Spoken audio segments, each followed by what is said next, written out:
Farewell to Manzanar by Gene and James Houston, pages 70 through 78. My brother-in-law, Kaz, was foreman of a reservoir maintenance detail, the only crew permitted to work or to leave the camp limits the night of the riot. At the back gate, they were issued 4 pickaxe handles to protect themselves in case the Innu hunters found them cooperating at a time like this. They drove out there, checked the chlorine shed, toward the perimeter, then trooped into a little shack that had been set up with 4 cots. It was like a fireman's watch.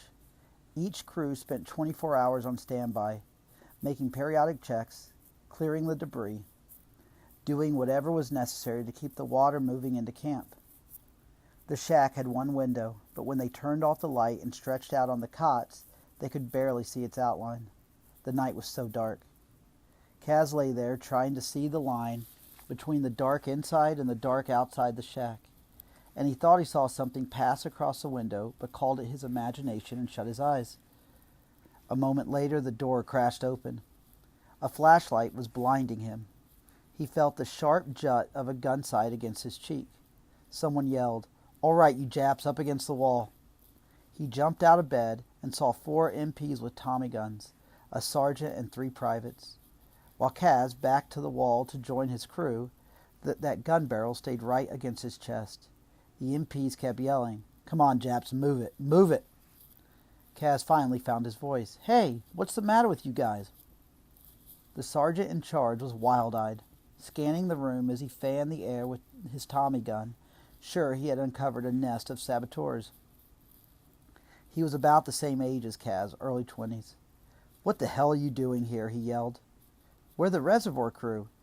Nobody's supposed to leave camp, you know that. Somebody's got to be out here all the time. Regulations." The sergeant spotted the axe handles on the floor by each cot and kicked one with his foot. "What the hell are these for, then? The rioters? If they found us here, they'd throw us all in the reservoir." The sergeant squinted suspiciously. Cass said, "Go on back to the gate and check it out." The sergeant kicked all the axe handles into a pile and scooped them up. "I'm taking these with me. Don't nobody move till I get back." He left. The reservoir crew didn't blink until he returned with the clearance half an hour later. They stood there watching the 3 jittery privates, who had backed up against the opposite wall, as fearful as these 4 Japs they had to guard as Kaz and his men were of the unsteady weapons they knew could go off at any moment. Chapter 11. Yes, yes, no, no. 27. Are you willing to serve in the armed forces of the United States on combat duty wherever ordered? Yes, no. 28.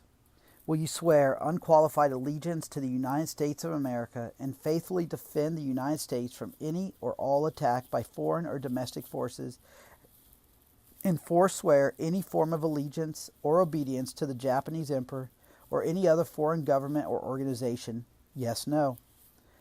From the War Relocation Authority Application for Leave Clearance, 1943. Later in December, the administration gave each family a Christmas tree, hauled in from the Sierras. A new director had been appointed, and this was his gesture of apology for all the difficulties that had led up to the riot. A promise of better treatment and better times to come. It was an honest gesture, but it wasn't much of a Christmas that year. The presents were makeshift, the wind was roaring, Papa was drunk. Better times were a long way off, and the difficulties, it seemed, had just begun. Early in February, the government's loyalty oath appeared. Everyone 17 and over was required to fill it out. This soon became the most divisive issue of all. It cut deeper than the riot, because no one could avoid it, not even Papa. After 5 months of self-imposed isolation, this debate was what finally forced him out of the barracks and into circulation again. At the time, I was too young to understand the problem. I only knew there was no peace in our cubicle for weeks. Block organizers would come to talk to Papa and my brothers.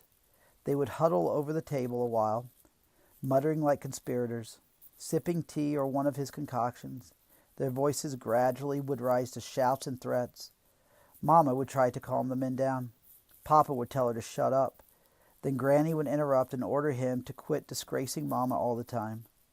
Once he just shoved Granny across the room, up against the far wall and back into her chair, where she sat sniffling while the arguments went on. If the organizers weren't there, Papa would argue with Woody, or rather Woody would listen to Papa lecture him on true loyalty, pacing from bunk to bunk, waving his cane. Listen to me, Woodrow. When a soldier goes into war, he must go believing he is never coming back. This is why the Japanese are such courageous warriors. They are prepared to die. They expect nothing else. But to do that, you must believe in what you're fighting for. If you do not believe, you will not be willing to die. If you are not willing to die, you won't fight well. And if you don't fight well, you will probably be killed stupidly, for the wrong reason, and unheroically. So tell me, how can you think of going off to fight? Woody always answered softly, respectfully, with a boyish and submissive smile. I will fight well, Papa. In this war, how is it possible? I am an American citizen. America is at war. But look where they have put us. The more of us who go into the army, the sooner the war will be over, the sooner you and Mama will be out of here. Do you think I would risk losing a son for that? You want me to answer no? No, Papa? Do you think that is what I'm telling you? Of course you cannot answer no, no. If you say no, no, you will be shipped back to Japan with all those other bakatare.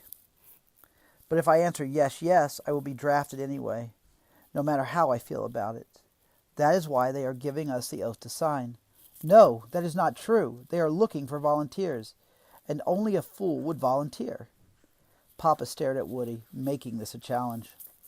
Woody shrugged, still smiling his boyish smile, and did not argue.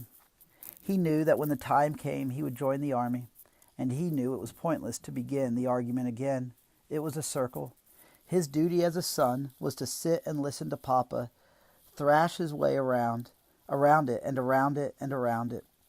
A circle, or what you might have called it a corral, like Manzanar itself, with no exit save via 3 narrow gates. The first led into the infantry, the second back across the Pacific. The third, called relocation, was just opening up. Intern citizens who could find a job and a sponsor somewhere inland, away from the West Coast, were beginning to trickle out of camp. But the program was bogged down in paperwork. It was taking months to process applications and security clearances. A loyalty statement required of everyone, it was hoped, might save some time and a lot of red tape. This, together with the search for loyal soldiers, had given rise to the ill-fated oath. 2 weeks before the December riot, JACL leaders met in Salt Lake City and passed a resolution pledging NICE to volunteer out of the camps for military service. In January, the government announced its plan to form an all-NICE combat regiment. While recruiting for this unit and speeding up the relocation program, the government figured it could simultaneously weed out the disloyal and thus get a clearer idea exactly how many agents and Japanese sympathizers it actually had to deal with. This part of it would have been comical if the results were not so grotesque.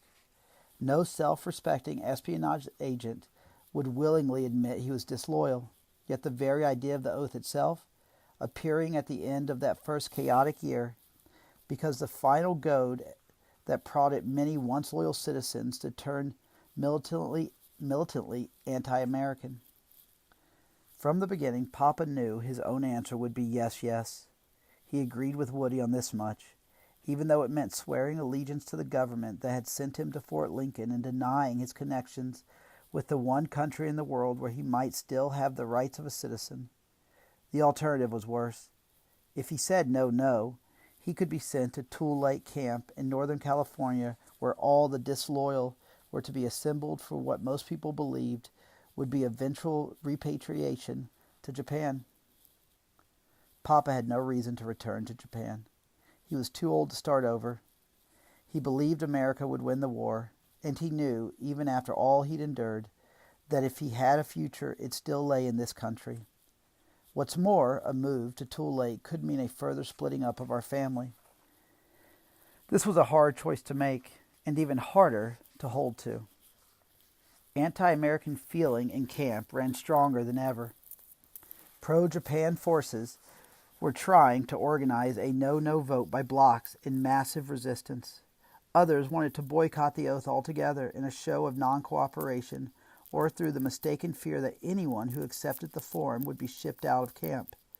The no-nos back to Japan, the yes into an American society full of wartime hostility and racial hate.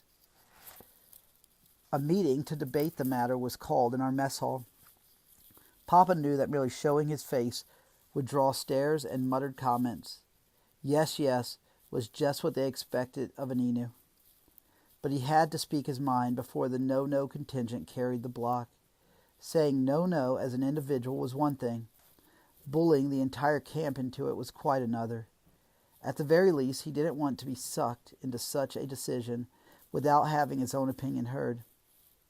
Woody wanted to go with him, but Papa said it was a meeting for heads of households only and insisted on going alone. From the time he heard about it, he purposely drank nothing stronger than tea. He shaved and trimmed his mustache and put on a silk tie.